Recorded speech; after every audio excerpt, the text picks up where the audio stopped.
coming up on 9 years of eating completely plant-based, and when I sat down to think about what I wanted to talk about for this one, I kept coming back to cooking. Not the why go plant-based side of things, but the actual day-to-day of it. Figuring out what to make, learning what works, and getting comfortable in the kitchen. And if I'm honest, that's the part that took the longest to get right. Going plant-based wasn't really the hard part for me. Knowing why I was doing it was easy. It was the cooking side that took years to actually feel natural, and a lot of that knowledge just came from trial and error. So in celebration of my almost 9 years plant-based, I wanted to share things that I wish someone had told me back when I started. The stuff that took me years to figure out, mostly through trial and error and a fair amount of wasted food along the way. So in this video, I'm going to share 9 things I wish I knew sooner about vegan cooking. The first thing is that vegan store-bought alternatives are absolutely optional. When I started back in 2017, there weren't that many vegan products on the shelves. If I wanted vegan cheese, I maybe had a handful of options if I was lucky, and honestly, none of them tasted particularly great. So for a long stretch, I just built meals without relying on any of it. Not because I was trying to follow any particular diet or had any beliefs about food, but because the options simply weren't there. Looking back, that turned out to be pretty useful because it forced me to get creative and actually learn how to build flavor from scratch instead of leaning on a quick trip to the store. I had to learn things like what makes a sauce taste rich and creamy and what makes a dish feel satisfying without reaching for a package that did it for me. Then not too long after, there was a huge boom in vegan products, and every year it felt like more brands were showing up on the shelves. And now, depending on where you live, there are a ton of options at pretty much any grocery store. But you don't have to use any of them if you don't want to. They're there for convenience, not a requirement. You can build a meal entirely from whole foods the way I did early on, or you can go grab some plant-based cheese from the store because that's what you're feeling like today. Neither one is more right than the other. It's just about what actually works in your life. Another thing that I learned is that homemade alternatives are a lot easier to make than you think. For most of the time I've been plant-based, I really only made plant-based milks at home, and even that was occasional. Everything else I bought.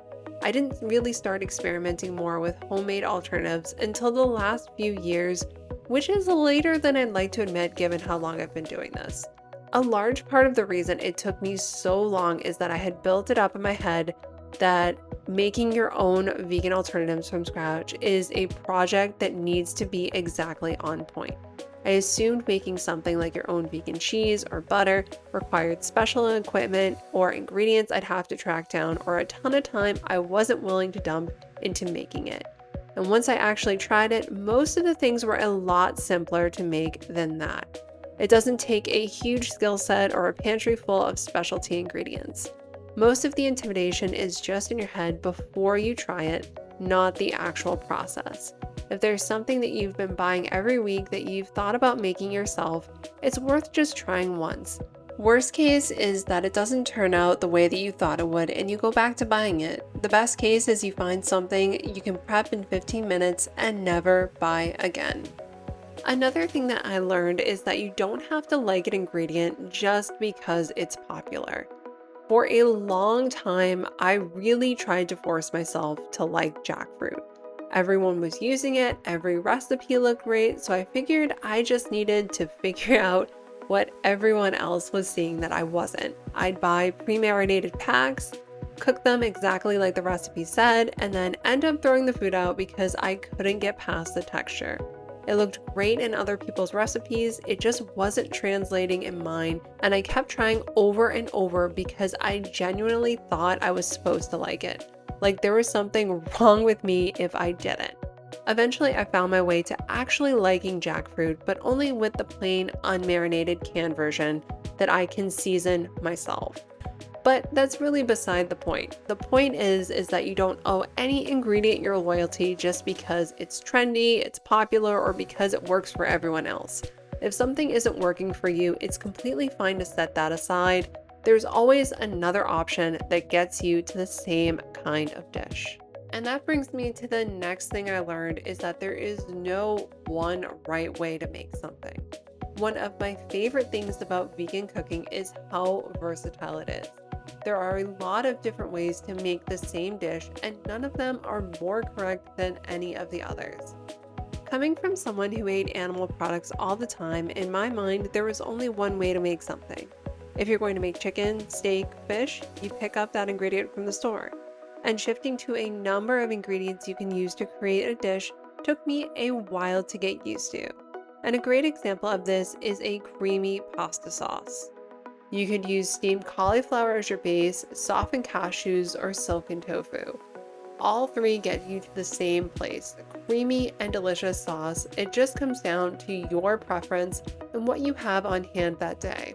Cauliflower gives you something lighter and airier, cashews give you something richer, and tofu gives you a high protein option if you're looking for that. None of them are the correct version of a creamy pasta sauce.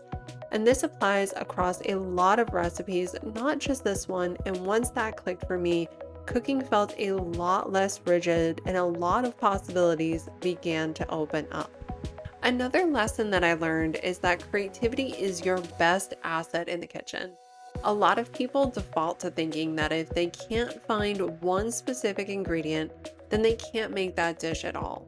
I see this a lot, and I used to think this way too. A good example for me is enoki mushrooms. I cannot find them anywhere near me no matter what store I'm checking. That doesn't mean that I can't make a vegan chicken dish just because one ingredient is missing. There are many other ways to get there, including tofu, seitan, or chickpeas, depending on what you're going for. If you hit a wall with one ingredient, it doesn't have to be the end of the recipe. Ask yourself, what is that ingredient actually doing in the dish? Is it there for texture? Is it there for flavor?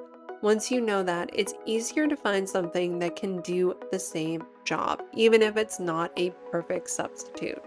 And with that being said, another lesson that I learned is that you don't always have to follow the recipe exactly. One of the more enjoyable parts of cooking is experimenting and making a dish your own. I know that can feel intimidating, especially if you're newer to vegan cooking.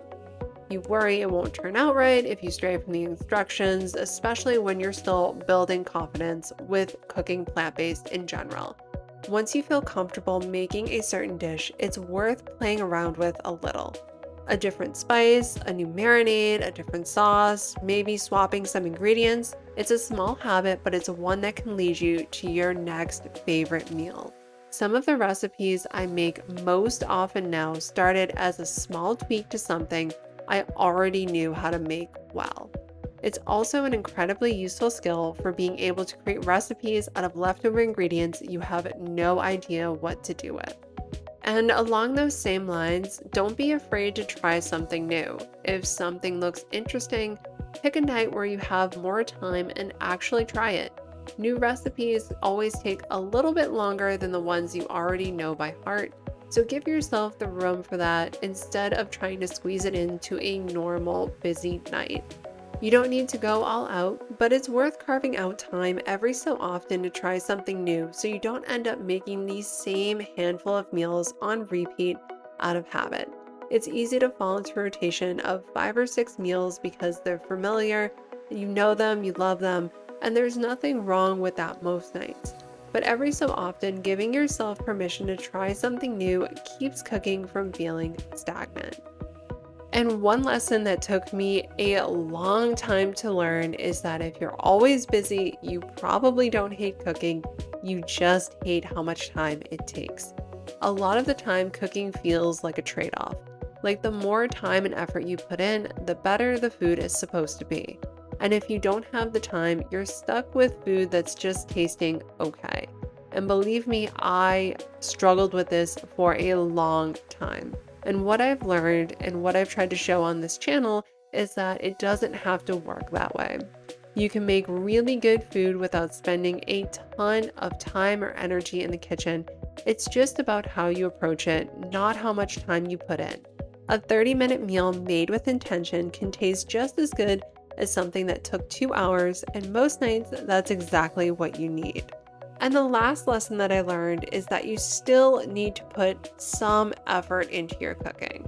Just because it's simple doesn't mean that you don't have to put in some preparation and a little bit of work. Whether that's browsing recipes when you have a free moment, thinking through what you actually want to try that week, or putting together a spice blend ahead of time so it's ready when you need it on a busy night, there has to be some effort somewhere. It's not nearly the amount of effort most people think it takes, and it doesn't have to happen all at once. But there does need to be something that you do so you don't feel like you're scrambling every single night to make dinner. 9 years in, this is exactly what's made cooking vegan actually sustainable for me. Not a set of rules, just a different way of thinking about it. So I hope you enjoyed this video, and let me know in the comments what's something that you've learned cooking vegan. Thanks so much for watching, and I'll see you in the next one.